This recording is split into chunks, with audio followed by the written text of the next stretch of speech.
Chapter 5. Helena becomes the wife of Mathael.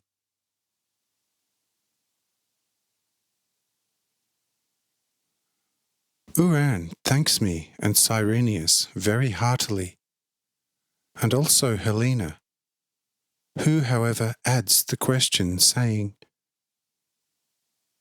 "But my father doesn't have any male descendants. Who will follow him in the government?"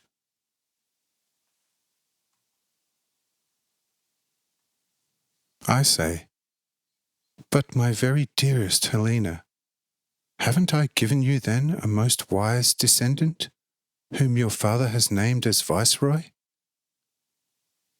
Do you not approve of him?" Helena says, almost crying with joy, "Well, do we ever? But I had to ask to be quite sure of your alone holy will. Lord, forgive me if I have offended you by this question." I say, "Just take it easy, for no person can ever insult me, and least of all you. But because you have now asked me for something that you could have known very well, without this question, so I ask you now for something that I also possibly know before your answer. Look at Mathael. He has now been named by your father as viceroy, and as such confirmed by Cyrenius and me. He is still a young man of barely 28 years. Would you like to take him for a husband?"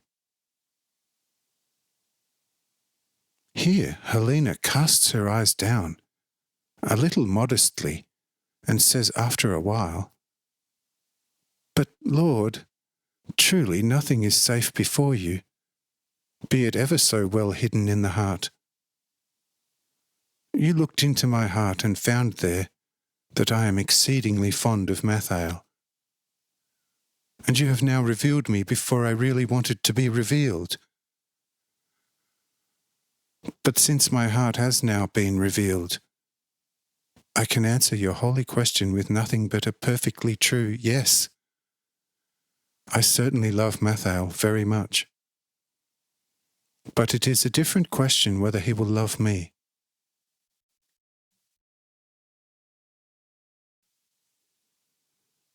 I say to Mathael, "From now on, friend, you can speak on quite comfortably."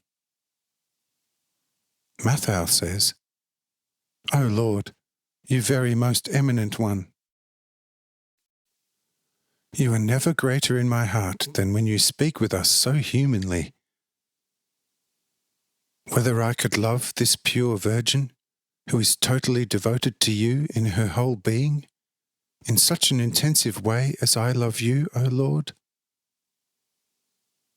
But she is the magnificent daughter of a king, whereas I am the poor son of a commoner, not exactly from Jerusalem, but from the vicinity of this great city of 100 gates and more than 10 times 100,000 people, where I and my family not even belong.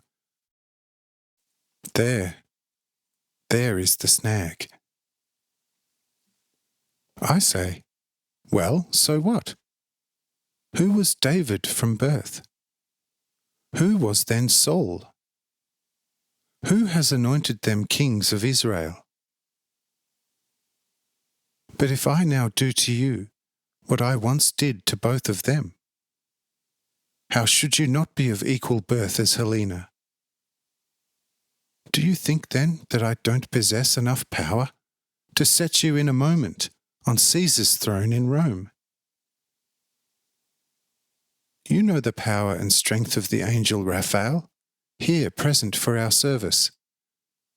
And at the moment, 1,000 legions of such angels are at my disposal. Who will want to engage battle with them?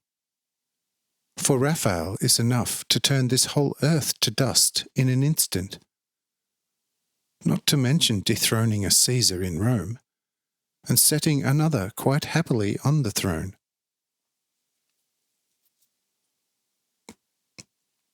But nothing of this kind happens, although I do not lack the power to do so. For I know why I leave also the present emperors on the throne at Rome. But likewise, I have also the most unlimited power to give you whatever I want, and to make you whatever I want. Who will dispute us? Behold, God's power goes further than the power of an earthly king. Or does the life of a king not lie just as much in my hand as that of a beggar? The slightest breath of will of my spirit, and the whole creation is no longer in existence. Therefore, friend, do not be concerned. What I say is said for all eternity, and to what I choose a person, that is what he is, and remains unchallenged and sacrosanct. For I alone am the Lord, and do everything according to my highest own love and wisdom. And no one can say to me effectively, Lord, why are you doing this and that? Yes, whoever asks me in the love of his heart, I will give his heart an educational answer. But whoever wanted to disagree with me will receive no answer, only a judgment. Therefore, be calm. If I make you a king, you are then truly a king, and whoever does battle against you will be crushed. Thus, take Helena's hand, and look, she is and remains your dear wife.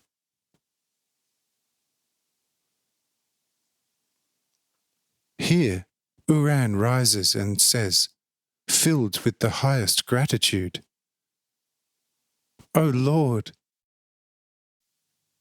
Almighty of eternity, how can I, as a poor sinning person, ever show myself thankful to you in even the smallest way worthy to you?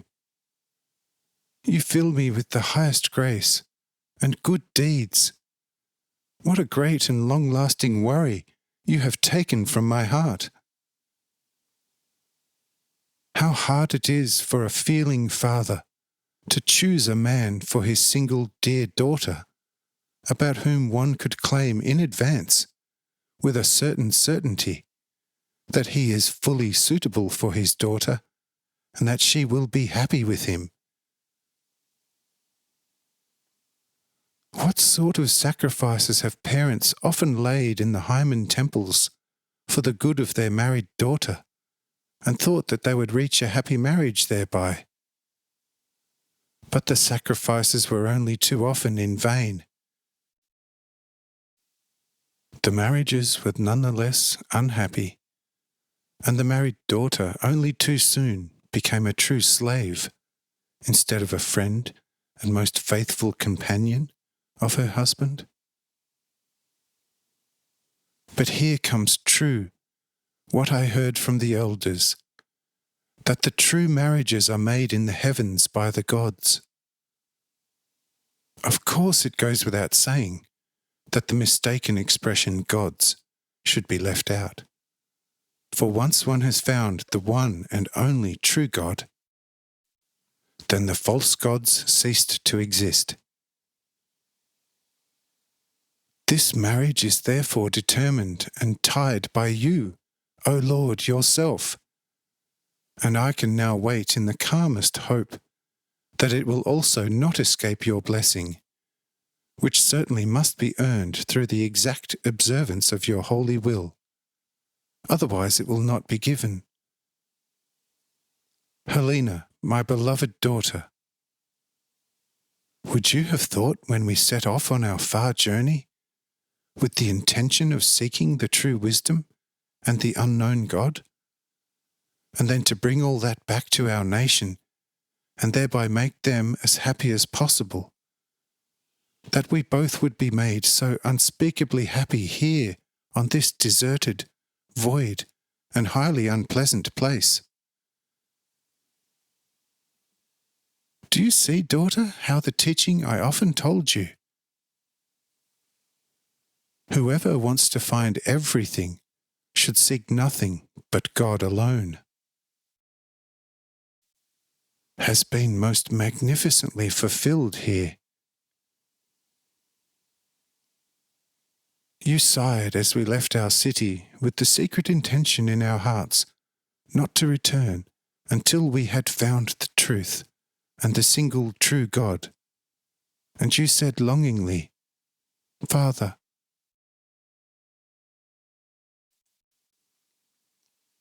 then we will probably never get to see this city again and this beautiful land of ours.